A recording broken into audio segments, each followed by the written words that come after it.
let's do a little more Francis Bacon, shall we? But I think I better make this a fast video. The last one was too long and rambly. Let's do this one more quickly. Francis Bacon, we are in his Novum Organum, New Organum, an attempt to replace Aristotle.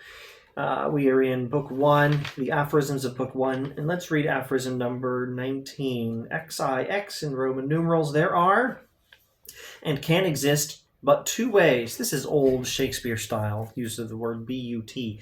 There are and can exist only two ways, just two ways of investigating and discovering truth. The one hurries on rapidly from the senses and particulars to the most general axioms, and from them as principles and their supposed indisputable truth derives and discovers the intermediate axioms. This is the way now in use. The other constructs its axioms from the senses and particulars by ascending continually and gradually till it finally arrives at the most general axioms, which is the true but unattempted way. That was beautiful, very succinct, and very clear. And if it was not clear to you, I will see what I can do. He's talking about two different ways of learning the truth about the world, and two different ways of doing logic.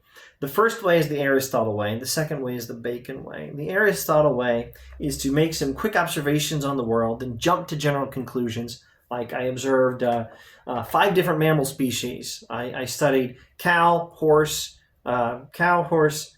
dog, pig, and I don't know, rat. And I observed that all of these are mammals and they all give live birth rather than laying eggs. So I go to the conclusion all mammals give live birth rather than laying eggs, and I lay that down as an unassailable premise, and then I do logic from that premise, and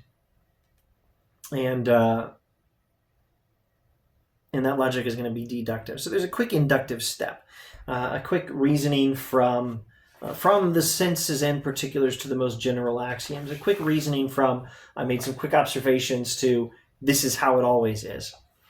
And then we do just deductive logic. We reason from universal premises to whatever conclusions follow from them. But the other way is to rarely, if ever, even get to the deductive stuff and just do induction all the freaking time and go really slowly and spend a lot more time in the senses and particulars. That means in the observations. Observe lots of different things and descend gradually and continually and never stop, and finally arrive at the most general axioms. That means that moment of abstraction comes late.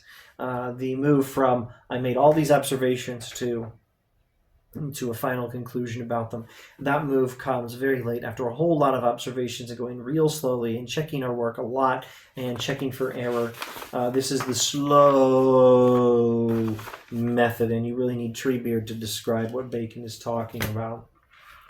A proper investigator of the world will never come up with any conclusion unless it takes him a long time to come up with it, and he never comes up with any conclusion unless it's worth taking a long time to find out if it's true by studying a whole lot of things in the world to draw a general conclusion about them.